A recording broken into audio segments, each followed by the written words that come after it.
আসসালামু আলাইকুম সুপ্রিয় শিক্ষার্থী বন্ধুরা, কেমন আছো তোমরা সবাই? আশা করছি আল্লাহর রহমতে সবাই সুস্থ এবং ভালো আছো। আমি আলহামদুলিল্লাহ ভালো আছি। তো আজকের অনলাইন গণিত ক্লাসে সবাইকে স্বাগতম জানাচ্ছি। আজকের আমরা দশম শ্রেণীর গণিত বিষয়ের 13.2 অধ্যায়ের গুণোত্তর ধারা বিষয়ক আলোচনা করব। গুণোত্তর ধারার আজকে একটা সৃজনশীল অঙ্ক গুণোত্তর ধারার এ সম্পর্কিত আমরা একটা আলোচনা করব। তো চলো সৃজনশীলটি দেখা যাক। দেখো, সৃজনশীলটি বলা আছে 7 + x + y + 189 একটি গুণোত্তর ধারা। এই সৃজনশীলটি চট্টগ্রাম বোর্ডে এসেছিল 2017 সালে। অনেক ইম্পর্টেন্ট একটা সৃজনশীল, ভালো করে বোঝার চেষ্টা করো। তো 7 + x + y + 189 একটি গুণোত্তর ধারা। ক নম্বর বলা আছে ধারাটির চতুর্থ পদকে সমীকরণের মাধ্যমে প্রকাশ করো, যেখানে প্রথম পদ a এবং সাধারণ অনুপাত r। খ নম্বর বলা আছে x এবং y এর মান নির্ণয় করো। গ নম্বর আছে প্রদত্ত ধারার প্রথম পদকে প্রথম পদ এবং সাধারণ অনুপাতকে সাধারণ অন্তর ধরে সামান্তর ধারাটি নির্ণয় করে এর প্রথম 16টি পদের সমষ্টি নির্ণয় করো।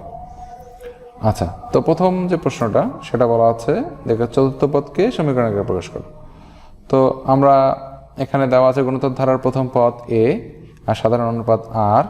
তা আমরা জানি গুণোত্তর ধারার n-তম পদ সমান কি? a r⁻n-1।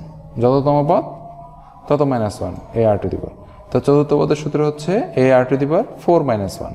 তো 4 থেকে 1 বিয়োগ করলে হয় হচ্ছে 3, তাহলে a r⁻3। তাহলে আমার চতুর্থ পদ হচ্ছে 1 2 3 4, চতুর্থ পদ হচ্ছে 189। তাহলে আমরা a r⁻3 = 189 লিখতে পারি।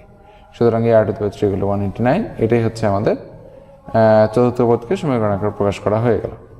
আশা করছি বুঝতে পারছো। এবার খ নম্বর প্রশ্নটা যাই।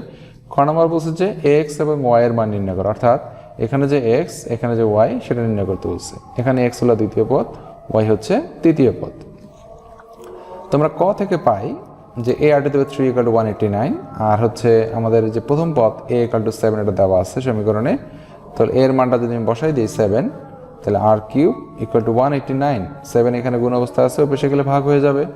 তাহলে 189 ভাগ 7, তাহলে r³ = হচ্ছে 27। এটাকে 7 দিয়ে ভাগ করলে 27 হয়। তো r³ হচ্ছে 27কে লেখা যায় হচ্ছে 3³ মানে 3 × 9 3 নং 27। তো 3টা 3 গুণ করলে 27 হচ্ছে, যেন 3³ লিখলাম। তাহলে r³ = 3³ সূচকের নিয়মে কিউব যদি কাটা যায় তাহলে r = পাওয়া যাবে 3। তো এখানে আমরা a এর মান জানি 7 এবং পেলাম হচ্ছে r = 3। a আর r এর মান যদি জানা থাকে তাহলে যে কোনো পদ আমরা বের করতে পারি। তো দ্বিতীয় পদ x এর মান, তৃতীয় পদের সূত্র হচ্ছে a r⁻2-1। 2-1 মানে a r⁻1 মানে হচ্ছে ar। তাহলে ar হচ্ছে এর মান হচ্ছে 7, আর এর মান হচ্ছে 3, 3 × 7 = 21। তাহলে x এর মান পাই গেলাম হচ্ছে 21। সেটা হচ্ছে দ্বিতীয় পদ, এই দ্বিতীয় পদ। একইভাবে তৃতীয় পদ হচ্ছে y = a r⁻3-1। 3-1 মানে 2 ar²। এর মান 7 আর এর মান 3 স্কোয়ার, 3 × 9 আর 7 নং 63, 63 হলো y এর মান। তো আমরা পেয়ে গেলাম x = 21 এবং y = 63। এটা হলো দ্বিতীয় পদ, এটা হলো তৃতীয় পদ। এখানে হবে 21, এখানে হবে 63। এবার আমরা তৃতীয় নম্বর গ নম্বরে যাব। আশা করছি তোমরা খ নম্বরটা বুঝতে পেরেছো। গ নম্বরে দেখো বলেছে প্রদত্ত ধারার প্রথম পদকে প্রথম পদ এবং সাধারণ অনুপাতকে সাধারণ অন্তর ধরে সামান্তর ধারাটি নির্ণয় করে এর প্রথম 16টি পদের সমষ্টি নির্ণয় করো। তার মানে এখানে গুণোত্তর ধারা থেকে সামান্তর ধারা যেতে হবে, তারপরে 16টি পদের সমষ্টি নির্ণয় করতে হবে। তো দেখো সামান্তর ধারা প্রথম পদ a এবং সাধারণ যেখানে অনুপাত ছিল এখানে অন্তর হবে, অন্তর d = 3, r = 3, অতএব d = 3। তো সামান্তর ধারার যে ধারাটির যে সূত্র সেটা হচ্ছে a + a + d + a + 2d + a + 3d, এইভাবে চলতে থাকবে। এবার মানগুলো বসাই দেবো। এর মান 7, এর মান 7, d এর মান 3, এখানে এর মান 7 আর d এর মান হচ্ছে 3, 2d 2 × 3, তাহলে 7, 7 আর 3 10, আর 3 × 6 আর 7 হলো 13। তাহলে 7 10 13 এইভাবে করে 3 3 করে বাড়তেছে। দেখো এটা হচ্ছে সামান্তর ধারাটি পেয়ে গেলাম। 7 10 13 হচ্ছে এই সামান্তর ধারা।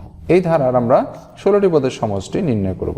তো আমরা জানি সামান্তর ধারার n পদের সমষ্টির সূত্র হচ্ছে n/2 2a + n-1 × d। তো এই যে সূত্রটি, এই সূত্রটিতে আমরা মান বসিয়ে দিব। n এর মান হচ্ছে 16, এর মান হচ্ছে 7, n এর মান 16 আর d এর মান হচ্ছে 3। মানগুলো যদি বসাই দিই তাহলে n/2 মানে 16/2 × 2 × 7, এর মান 7, এখানে এর মান 7 বসে গেল, n মানে 16, 1 আর d এর মান হচ্ছে 3। 16 ভাগ 2 এর কাটাকাটি করলে 8 হয়, 7 দুগুণে 14, 16 থেকে 1 বিয়োগ করলে 15 আর যে 3, তা 3 15 45 প্লাস 14, 45 আর 14 যোগ করলে হবে 59। এই 59কে যদি 8 দিয়ে গুণ করি তাহলে হবে 472। এটাই আমি হচ্ছে 16টি পদের সমষ্টির মান। তাহলে প্রথম 16টি পদের সমষ্টি কত হলো? 472, 472। আশা করছি ক নম্বরটি বুঝতে পেরেছো। এই ছিল পুরো সৃজনশীলটি। তো তোমরা যদি কোথাও বুঝতে না পারো, আমাকে বুঝতে না পারো, কমেন্টস করে জানাবে। আশা করছি আমি সেটার উত্তর দেওয়ার চেষ্টা করব। তো আজকে এই পর্যন্তই। আজকে ক্লাসটি দেখার জন্য সবাইকে ধন্যবাদ জানিয়ে আজকে ক্লাস শেষ করছি। ধন্যবাদ।